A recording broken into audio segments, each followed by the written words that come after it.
Hello, friends. Welcome once again to the Panel Jumper LITE. This is a very self-indulgent thing that Cole Hornaday and I do just to make sure that our fans don't forget who we are in this time of COVID. My name is Ben. With me, as always, is, of course, my friend, the Panel Jumper himself, Cole Hornaday. How are you, Cole? I'm good. How are you doing, Ben I'm Laurance? good. I hit a button on the YouTube thing, and I don't know what I did, so hopefully Oh, it doesn't well, screw anything up. I'm looking at it on my phone, and I'm not. I mean, I'm not. I don't know. My phone's doing funky things, so I hope it's working. Ask people in the chat and make sure it's Yeah, working. I think it's working. Okay. All right. The picture looks different. So anyway, yeah, today is August 10th, 2020, and I kind of thought that we'd be out of this by this point. I was told by our leadership that the coronavirus was going to magically disappear in the summertime. Oddly enough, that didn't happen. Yeah, and I think you were being powerfully optimistic, considering that just a short week and a half ago, you actually went out and got a haircut. I did get a haircut, And yeah. kind of cleaned up your personal presence. I whereas did. I just keep getting more portly and mountain manish, and I'm looking like Kenny Rogers post cocaine wild man kind of thing. I mean, I really wish that I could be spending this time in the woods, letting all my hair grow long and silvery, wearing bark on my neithers, stuff like that. I think it sounds like a lot of fun. Yeah. So, Yeah. All right, but enough about me and my wildlife dreams. What do you got for us, Ben Laurance? I was going through my normal channels of stories to look at, and I sent you links to some of them. So let's start talking about those. The first off is Guillermo del Toro he wants to still make his Lovecraft movie. What is it? At the Mountains of Madness? Adapting H.P. Lovecraft's novella At the Mountains of Madness. Yeah, apparently this project had already been greenlit by a studio. He started working on it, and then it was canned, as things are down in Hollywood. But he still wears a ring around one of his fingers for Miskatonic University. Right. And so he Del Toro he promises to make it, and I think we've talked about this before. The new HBO TV show might ignite some more enthusiasm for Lovecraft's stuff, so Guillermo del Toro might get his wish. Well, he's now officially an auteur in the eyes of Hollywood, and he's made horror geekiness, fabulous and acceptable. Like, I don't think there are so few things in the geek realm that are not acceptable to Hollywood. It always surprises me when a project does get sidelined or bagged like this one. But I think there's just some really challenging aspects about adapting this story. It's if you've never read it, it's a travelogue. It's this man's journal, traveling through this ancient catacombs in these mountains in Antarctica. And if you haven't I highly recommend. There's a 2-volume set. I reviewed these on the Perfect Bound podcast in these many days before times before the pandemic.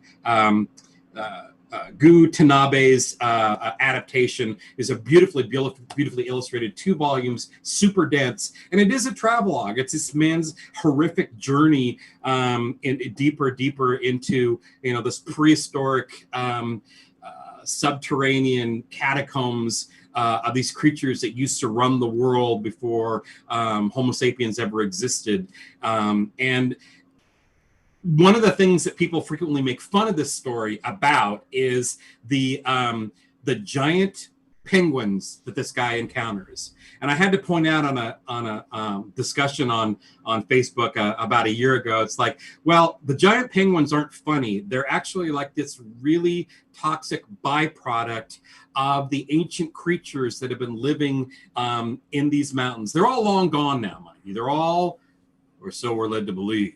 They're all, fossilized and desiccated remains and stuff. But there are these giant blind penguins, which actually are no laughing matter. And when you get to them in this book, they are the creepiest darn thing I've seen in print in a very, very long time. So, Gutana, I can always pronounce his name. Gutanabe has done a couple of H.P. Lovecraft adaptations as manga. He also did The Hound and other stories, and I cannot recommend these enough. These are really, really beautiful. Does he take the racism out of the stories? You know what? The stories that he has adapted, I hesitate to say, don't lean into the racist aspects so much. But he may have. I don't remember them being a point of preoccupation. I mean, Call of Cthulhu is really, really painful to try to read and reread now because it is just so blatantly racist, and so many elements of racism you just can't avoid them when you're reading the original text. So, but for Mountains of Madness, no, I don't think it exists there. I mean, it's a predominantly white expedition force. There may be moments when because let's face it, Lovecraft's not going to miss an opportunity to talk about, people of other races. So there may be moments where he takes to talk about indigenous peoples, but I don't remember. Someone else is going to correct me on that. Well, if anybody's going to treat Lovecraft the way Lovecraft should be treated here in the 21st century, I believe it's going to be Guillermo del Toro. I think so. Yeah, he actually had James Cameron on as a co-producer, and Tom Cruise was set to star. Yeah, that was the only issue I had with the whole thing. I'm not sad about losing Tom Cruise, I will be honest. In the slightest. And those Universal horror monster movies that he was attached to, yeah, those went over like a lead balloon. So, or is it a Led Zeppelin? I forget. Don't bring Led Zeppelin into this. Okay, all right. Anyway, I forgot to tease at the very top of the show something special for today. This is a very special edition of the Panel Jumper LITE. We actually have part one of our interview with Barry Ira Geller will be at the end of today's show. Barry Ira Geller is the man responsible for bringing Jack Kirby and the Lord of Light together, and was a central figure in our episode appropriately titled Jack Kirby and the Lord of Light. And yeah, Cole and I sat down via Zoom and talked with him for the better part of 2 hours. And so you're going to see part one today. Don't worry, it's only 4 minutes long, this part one. But stay tuned. That'll be at the end of the show. Yeah, moving on. More news. Cole, you and I were talking about Robert Kirkman's disposition earlier. Well, it's going to get even worse because a judge has ruled in AMC's favor regarding profit points of The Walking Dead. Yep. It's just kind of beyond me why. How do I phrase this? Robert Kirkman he lives in this cyclically litigious relationship with his collaborators. I mean, if you get the original illustrator, the original illustrator from Walking Dead wound up suing him, and there have been ongoing lawsuits with AMC, starting with Frank Darabont, who was the original showrunner. Yeah. They fired him. And I'm not, and of course there are other lawsuits outstanding relating to that. My understanding is that AMC chose to do that because Darabont was too expensive to keep. But this show has been such a huge moneymaker and has generated spinoff after spinoff. I just at this point, I don't know why anybody would want to work with him other than he's a cash cow. But something that really kind of puzzles me when it comes to him suing for lost earnings or lost royalties or whatnot is that I believe as of last year it was determined that Mr. Kirkman is worth over $30 million, and he recently invested over $7.5 million in his own compound. So there is a Kirkman compound. Is he going to be a cult leader? Don't know, watching how some circles of fandom turn wouldn't surprise me. I just don't really understand it, and I don't really understand the lawsuits. So apparently the one in LA courts has been settled and found in AMC's favor, but there are other lawsuits happening in New York City courts, and some pertaining to Darabont. Yeah. Darabont is suing for $300 million in lost royalties, which, when it comes to like creatives versus corporations, I always land on the side of creatives. But the thing here is I'm not excusing AMC at all, but like I'm sure Kirkman has enough money. Well, At this point, it's a point of pride for him to win. Perhaps, but it was if you are a subscriber to our pal Chris Cassow's newsletter, Trusty Henchman newsletter, Chris recently wrote an essay about Robert Kirkman and his how do I want to put this? His really douche canoeish tactics when it comes to dealing with comic books retailers and the fan community. He's done some really, really dumb things and really, really insensitive things to retailers. Chris goes into greater detail. I highly recommend you signing up for Chris's newsletter. There are different Patreon levels that you can purchase. And yes, you need to be a higher ranking member to get first dibs on his essays, but they will become available down the road. I'm cheap, so I didn't get access to the said essay. Well, I mean, I hear you have the inside scoop, and Chris just mailed it to you. Scoop, yeah. But one of the things that, it was a very astute article, and I really appreciated Chris breaking it down from a retailer's perspective. I did try to poke some fun at the whole Walking Dead debacle in our last Panel Jumper live streaming, because that was done in such incredibly poor taste and incredible insensitivity to retailers, and actually made people lose a lot of money. And why you would want to continue to support a creator who does things like, oh, these comic books, 4 or 5 months of worth of these comic books, they don't exist. Those ones that you just paid for, those ones you just pre-ordered, yeah, they actually don't exist, and we're canceling the book. So in bird culture. Yeah, I just think that's inexcusable. But what Kirkman's doing now, which I think is, he's having Image do now, is to reprint the entire Walking Dead series in color, and I just think that's really, really puzzling. Some of our closer friends who joined us on the Panel Jumper live show years ago, we had Walking Dead inker Stefano Gaudiano come on, and we talked about why the comic book was in black and white, and why that was why that kept it with certain boundaries of storytelling, of good taste, but also an aesthetic. And then to say, nah, we're gonna make it color now. That's just, I think a guy named Ted Turner did that with classic black and white movies. Yeah. And I don't think it went well for him. I don't know how well it went for him, but you'll notice that black and white movies are no longer colorized. That's not a thing people like. I think there was cultural consensus that said, yeah, no, this is in poor taste. But there is a precedent set for that too, because Eddie, who's the artist on From Hell? Because he Eddie Campbell released a colorized From Hell. Oh, did he really? Was it the whole series or just? I think so. I remember vaguely talking about this on the Perfect Bound podcast years ago when it happened. I'll have to check my sources, but yeah. So colorizing a black and white comic book, they're not breaking new ground here, but it is just, it sounds to me like it's just a blatant call for more money. Yeah, and it makes me wonder if if Kirkman's getting panicky about paying for the Kirkman compound.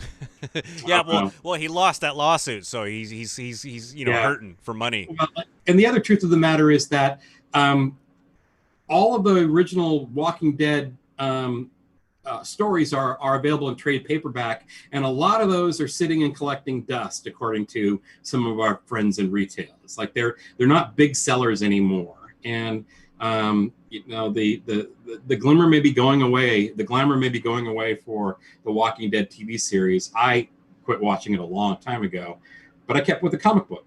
Yeah. Because for all the crummy things I keep saying about Robert Kirkman, I have enjoyed him as a storyteller. I did read Invincible. I read Wolfman. I read a lot of his books. So. Viewer Patrick says he thinks Kirkman only understands women as being attracted to celebrities because of Invincible. Okay. Do you agree with that? Does Invincible prove that Kirkman only understands women as being attracted to celebrities? I've never read the comic, so I don't know what it is. Well, Patrick, I'm gonna have to mull that one over because my first thought is about the protagonist in Invincible and his girlfriend, come wife, who and that was, and I can't think of her name right now. And I kind of like that relationship. I thought that was a relatively balanced relationship, and I don't see the celebrity part. But I think you're gonna need to clarify what you mean. All right. Well, Patrick, if you want to set Cole straight in the Facebook comments. Otherwise, Yeah. let's move on. We talked last time we were together about the Comicsgate controversy that Dynamite Entertainment got themselves into. Well, they've released a press release basically saying that they're just going to put it behind them, which for all corporations and businesses that have found themselves mired in controversy, I'm sure they wish that was just something they could do. Yeah. We're going to just, and not put in the work. We're just going to put this behind us, forget it ever happened, and move on. Well, we live in cancel culture now, and it's particularly, the backlash is pretty swift in the comic book industry, surprisingly so. And if anybody deserves to be canceled with tremendous rapidity, it is those people involved in Comicsgate. Looking back over the history of their connection with the alt-right, with misogyny, with racism, I'm like, why? I don't know. I think what I realize is that I'm just really idealistic, and I believe that things like comics and theater are full of people who are enlightened and progressive thinkers and have unilateral empathy. And then when I discover they do not, it's really, really a heartbreak for me. So there's an article, I don't know if we have it in the notes.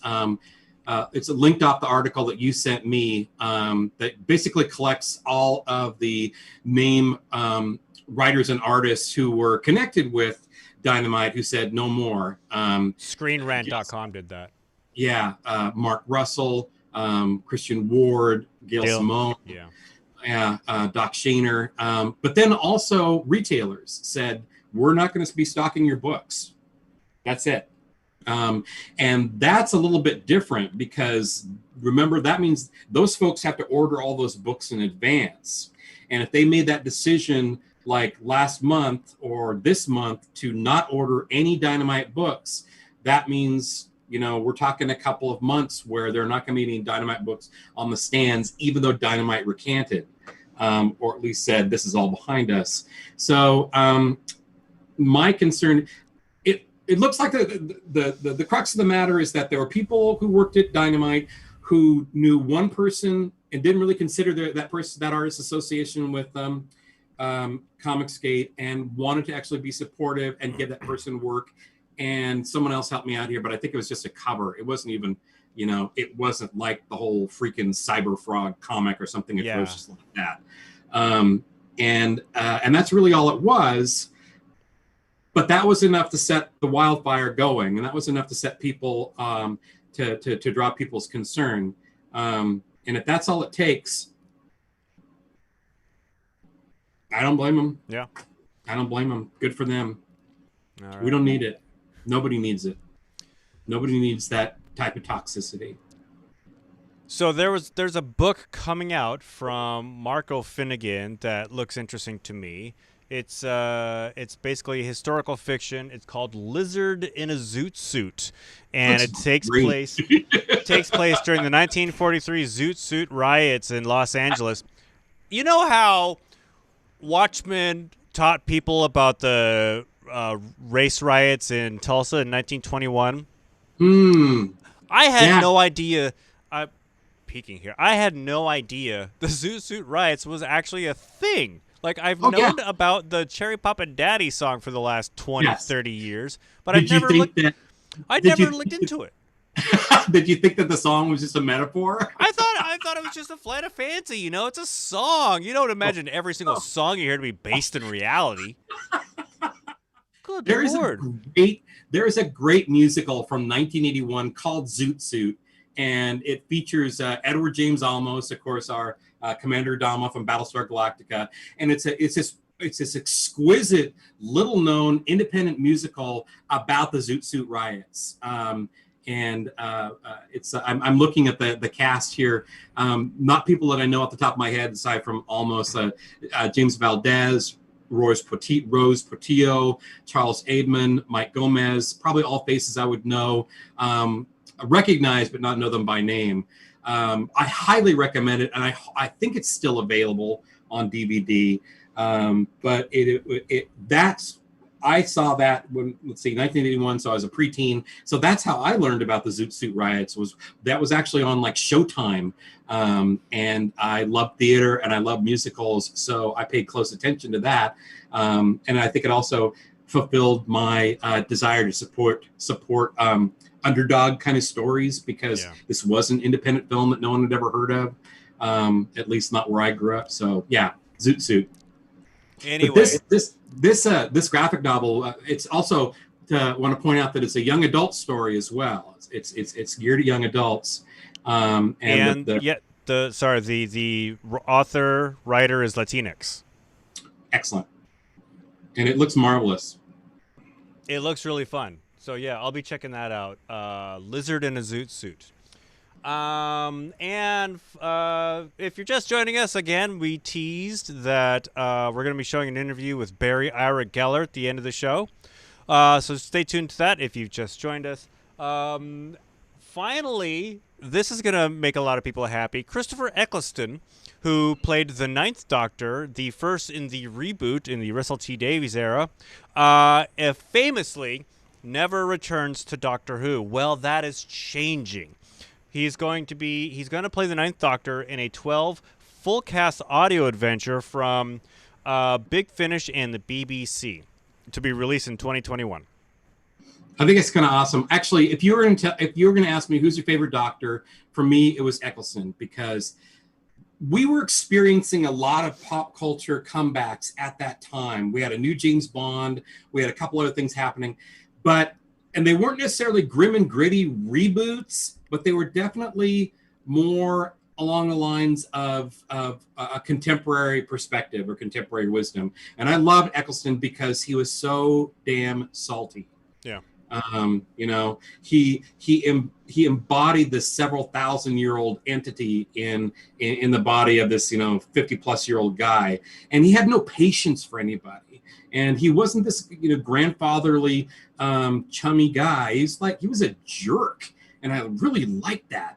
And the stories were kind of dark and mean, and I was like, this is a Doctor Who I can actually get my head around. And I would argue that he had a big part of revitalizing or making new people discover the Doctor Who franchise. Because it was like kind of dead in the water as far as I was concerned up until that return.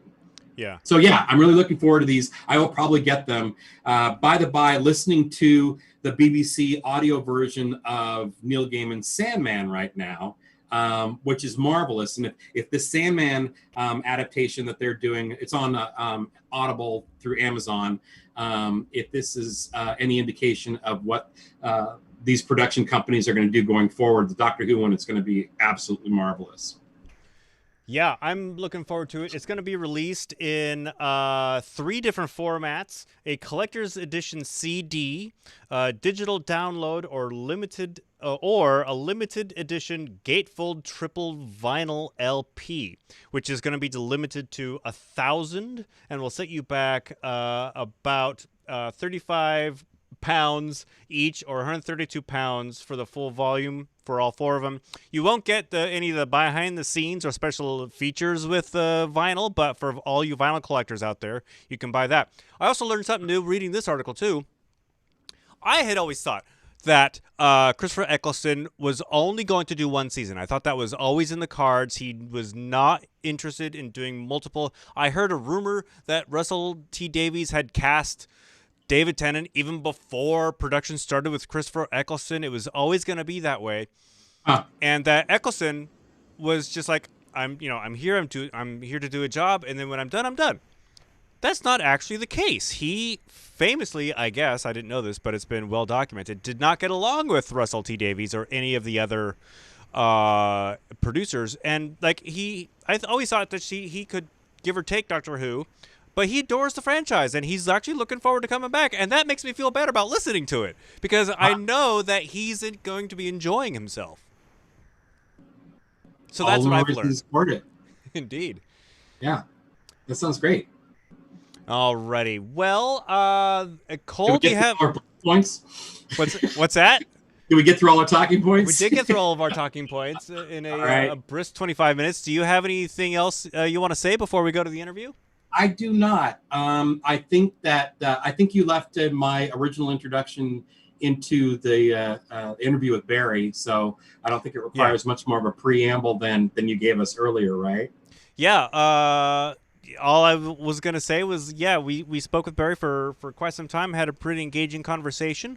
This is just one part of it, and this is just, Barry's introduction and how he came to work with Jack Kirby. In future installments of the Panel and Upper Light, we'll talk about working on the Lord of Light adaptation, the science fiction land and subsequent controversy, the movie Argo, and so much more. But in the meantime, please enjoy our interview with Barry Ira Geller. We've got a very special Panel Jumper Light episode here for you. We're going to take an opportunity to talk to the gentleman who was like the key instigator behind the Lord of Light film project in the Science Fiction Land theme park. If you're familiar with our episode, Jack Kirby and the Lord of Light, this is the gentleman who put all of those ideas in motion. And we're really blessed to have an opportunity to have him, after decades and decades, unpack a lot of that experience, those ideas. So real quick here, let me do an introduction. Barry Ira Geller is a poet, playwright, engineer, and entrepreneur who's harbored a fondness for literature, science fiction, and comic books from a young age. In 1978, Barry purchased the rights to Roger Zelazny's Hugo Award-winning novel, Lord of Light.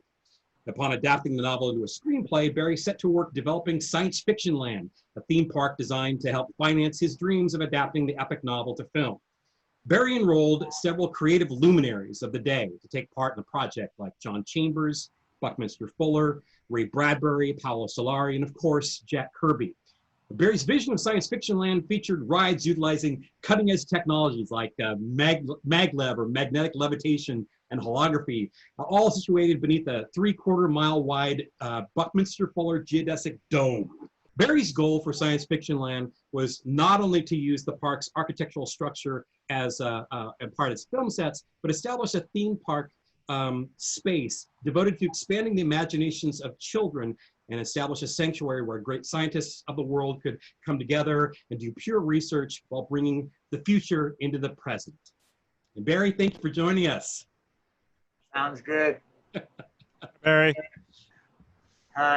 It started off really where I really wanted a film project that would take the Star Wars that had just came out into a level of more a comparative level. I came across the Lord of Light novel by Roger Zelazny, and I optioned to purchase it. As soon as I sort of woke up that I had successfully purchased or optioned the Lord of Light property, I was going around asking different artists to do things and paying them. And then I said, do something like Jack Kirby. But no one did. Part of my screenplay had all these set designs. Gods would do this, they'd go into this other amphitheater, they would fly around, they would do this, that, energies, all kinds of stuff happening, interdimensional travel, body transfers, buildings the size of 200 feet, holograms, statues of this and that. And then I got this idea of calling up Jack Kirby. Barry, did you know Jack Kirby before you called him, or was this a cold call? It was a cold call. Really? And I grew up in the early 60s in the Bronx, reading Fantastic Four, Challengers of the Unknown, and a few other interesting creations, Monstro, you know. So, and set it up in the middle of July. It's even in my calendar. and like and we sat down and started talking.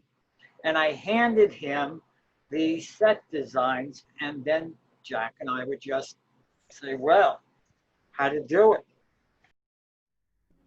So yeah, that was our interview with Barry Ira Geller. Cole Hornaday, we're live. We're on. Oh, I'm sorry. I was actually watching on my phone. Hey guys, what I realized is I did not plan to wear the same shirt that I did in the Barry interview. I just thought like, wow, is that live? Is that? Oh no, my hair is shorter. No.